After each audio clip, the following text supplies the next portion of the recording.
My name is John Passfield, and the title of this reading will be John and Mother Goose Video 7, Jack Part 1, by which I mean Jack of Jack and Jill fame. There are many, many Jacks in the nursery rhymes. This is Jack of Jack and Jill fame. So here is my novella, John and Mother Goose, The Carnival of Tales. That's John and Mother Goose, surrounded by nursery rhyme characters, who I call mythicals. Here's the summary. While driving his granddaughter home from daycare, John suddenly finds himself standing in the midway of a carnival of Mother Goose fairy tales. He is greeted by Jack of Jack and Jill fame, who tells John that Mother Goose is expecting him, as she has a role for him to play. But what does Mother Goose want? Why does she think John is a writer of detective stories? And why, when she meets John, does she greet him as almost a long-lost son? And for that matter, why do so many of the fairy tale characters have different stories they want John to write for them instead of the ones in which they've lived for hundreds of years? John is not a mythical character. He's only a human, after all. But can he save the Mother Goose Carnival? Can he solve the mystery of the vanishing fairy tales? Well, so in his dream, John finds himself at the Mother Goose Carnival of Tales. He's met by Jack of Jack and Jill fame, and as they stroll along the midway, John is approached by Mother Goose. Now, Mother Goose has a role for John to play, and in every second chapter of the story, she explains her dilemma and what she wants John to do about it. At the same time, in the intervening chapters, Jack explains something to John that he doesn't want Mother Goose to know about. So let's go back to the beginning, to John's arrival at the Mother Goose Carnival of Tales, and see if we can figure out just what it is that Jack wants John to do. So this is Jack Part 1. Let's go to Chapter 2, page 7, which is the beginning of what I call the inner story, the beginning of the dream. I did read these passages in an earlier video on a different topic, but here this is Jack's request, I guess you could say, of John. Just a bare stage. I'm one of a small crowd, 10 or 15 of us at most, as I look around. A tent with washed out canvas, Jack and the Beanstalk, and faded paint on a weathered marquee. The curtain parts and a boy comes out and bows. Oh, this is Jack of Jack and the Beanstalk. He opens his hand and shows us some seeds. I join in when there's a smattering of applause. John hears a voice in his mind. Jack was a boy who lived with his widowed mother. This is amazing. I'm feeling stunned. This is a carnival, a midway, in the midst of a farmer's field, just like there used to be when I was a boy. Wonder where I am and what brought me here. I don't think these people notice me. It's a very skimpy crowd, a series of tents with rickety stages arranged in a row. John hears another line from a fairy tale. He was on his way to sell his mother's cow. A man approaches, or is it a boy? An actor? A mythical creature? Or one of the human crowd? Is this a costume, or is he wearing regular clothes? John, he says, your name is John. Don't ask me how I know. I know who you are, and I know why you are here. This is the Mother Goose Carnival of Tales. Mother Goose is around here somewhere. I'll explain things as we go. I'm Jack, of Jack and Jill fame. I'm the one who goes up the hill to fetch a pail of water, as you probably know. Let's stroll along the midway. Mother Goose knows you're coming. She has a task for you. She'll tell you everything she wants you to know. We walk along the midway. Jack is showing me around. A nursery rhyme is being performed on every stage. We pause as we are talking. We stop in front of a tent. Little Miss Muffet is painted on a marquee in letters that are faded and worn. Only 7 or 8 have stopped to watch the play. A stagehand brings out a tuffet and sets it down at center stage. A little boy in the audience starts to applaud, and then he stops.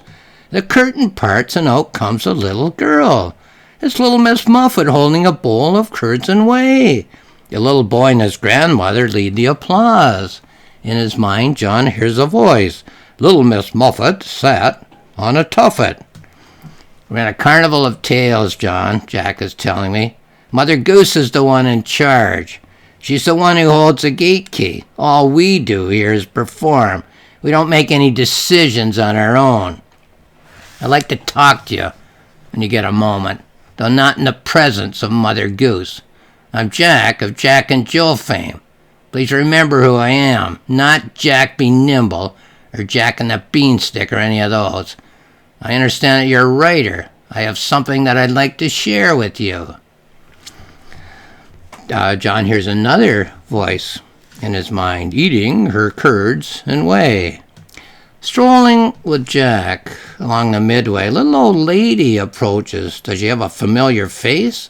Old Mother Hubbard, perhaps, or the one who lives in a shoe? I'm about to turn to Jack and ask who she can be.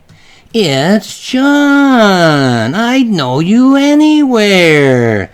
I think of you as a son. Come give your old Mother Goose a cheerful hug. I've been waiting for you, John. I want to introduce you to my brood. I've been looking around the midway. Something told me that you were here. I didn't know the day, but I knew the time. I just couldn't seem to pinpoint where you were. And now I turn the corner and here you are. So it goes on. Excuse me. We are strolling along the midway. Mother Goose is in the middle, Jack and I on either side. We pause, the three of us, at another stage. Every stage along the midway is about the same size. All the tents behind them are equally faded too. About 25 people have stopped to watch Bo Peep. The curtain parts and a hand pushes a lamb out onto the stage. A pause, and the lamb is followed by 3 bleating sheep. A shepherd's crook parts the curtain, and through the opening steps, little Bo Peep. I'm relieved to hear the enthusiastic applause. Another line in John's mind. Little Bo Peep has lost her sheep. And we go on, and doesn't know where to find them. It's almost time for Jack's performance, so that leaves Mother Goose and I. We continue along the midway, a small crowd at every stage. The humans don't seem to see us. Only the characters see Mother Goose and say hello. Jack said he had something to tell me. I wonder how long I'll get to be here. I assume I'll get to talk with him again. Excuse me again.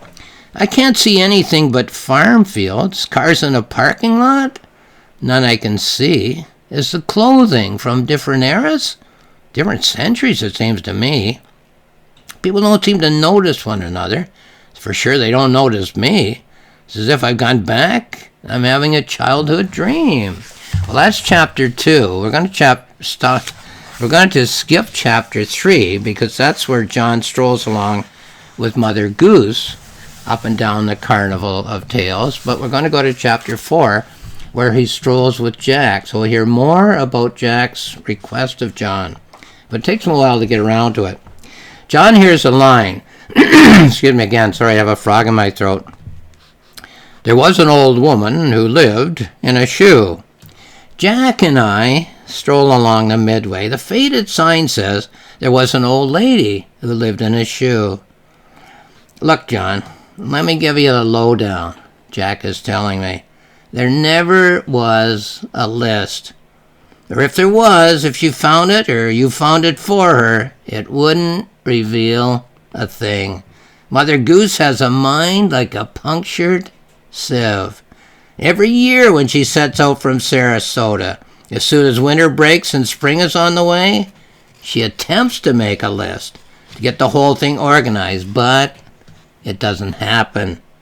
2 stagehands come out on the stage and pull the curtain back as wide as they can go. A large shoe begins to emerge from backstage. The shoe catches on the curtain, and the stagehands tug at the curtains as the shoe is being pushed from behind. John hears another line. She had so many children, she didn't know what to do. Suddenly, 10 or a dozen raggedy-dressed children pour out through a door in the toe of the shoe. Some skip rope, some play hopscotch, and others kneel down and play at marbles. Though the small crowd is quiet, the children on the stage make a lot of noise. But certainly isn't Mother Goose's fault, Jack continues explaining to me. These mythicals are like kids, John, a bunch of unruly kids. It's embarrassing for me to think of myself as one. Some leave before she's ready, say they'll meet her along the way. Others stay behind. Their presentation isn't quite right. Just a few more snags to untangle, and they'll be sure to follow along. Others show up on the road. Can you put me on the stage? Others wander off in the night and disappear. Okay, we'll leave some passages out and go on with Jack and John strolling along the midway. A little old lady emerges from the door of the toe of the shoe. She calls out to the children for quiet, but they ignore her and continue playing their noisy games. The old lady throws her hands up in the air in exasperation. We are missed, John. Miss, Jack explains. We only exist in the public mind. If fewer and fewer people think about us, as time goes by, we tend to fade. Things have changed in recent times, John. There's been harshness to endure. The crowds are thinner, the costumes are threadbare. Our relevance fades with the sun and the rain. Patches are holding the fabric together, if you know what I mean. Performers don't all take it in stride, John. We set up all over the country. Despair can strike at any time. Some will just jump across the ditch and disappear. John hears another line in his mind. Then whipped them all soundly and sent them to bed.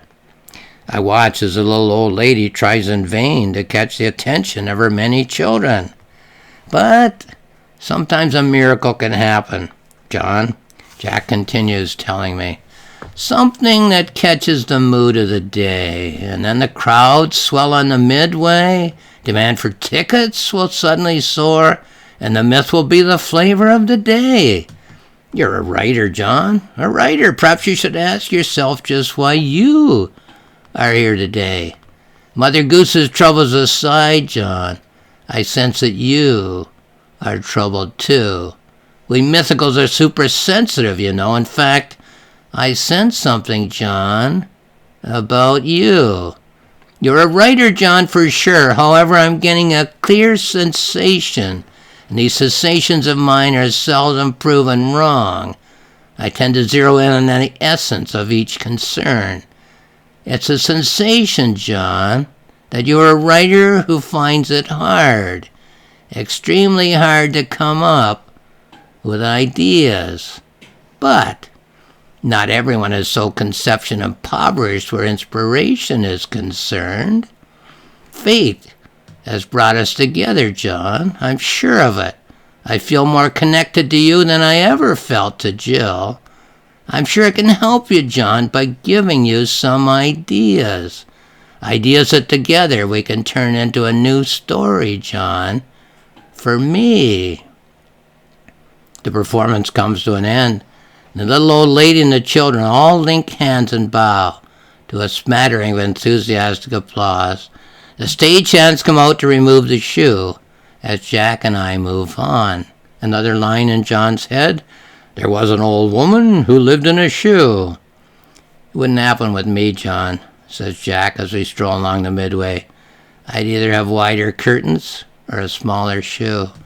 So the shoe that was being pushed out on stage snagged in the curtains. So Jack, he wouldn't allow that to happen in his performance. Okay, let's go on then. That's part one. Jack has more to say. But he does say to John that he's going to tell him a story that he hopes John will write for him.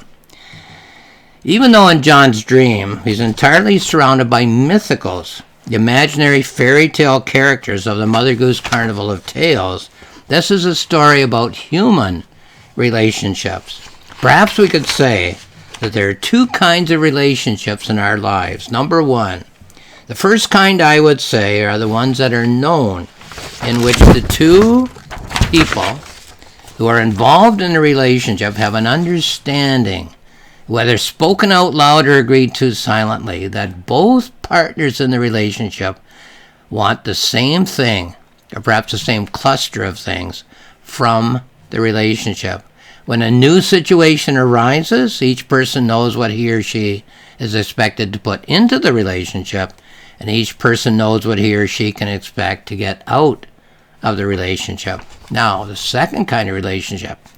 Here in this story, John is plunged into a situation in which he has a relationship with two different people, two different entities, two different characters, two different mythicals, in which it is not quite clear what he is expected to put into the relationship or what he can expect to get out of the relationship in return. In the one story, plot, adventure, one wonders what role Mother Goose has for him to play in her life. And in the other story, plot, adventure, which I'm reading in this video presentation, John wonders what role Jack has for him to play in his life. Well, this has been part one of what we could call Jack's aspirations. So in future video presentations, perhaps we'll find out just what exactly Jack is up to. So, once again, then this is my novella, John and Mother Goose, The Carnival of Tales. It's found on Amazon, where there's more information. My publisher's website is rocksmillspress.com, rocksmillspress.com. More information there. On my website, johnpassfield.ca, here's two free books. The Planning Notebook, which I wrote while I was planning and writing this novella, and the Journal, which I wrote while I was polishing this novella. Both are free if you just click on the cover icon. So thank you for watching this video.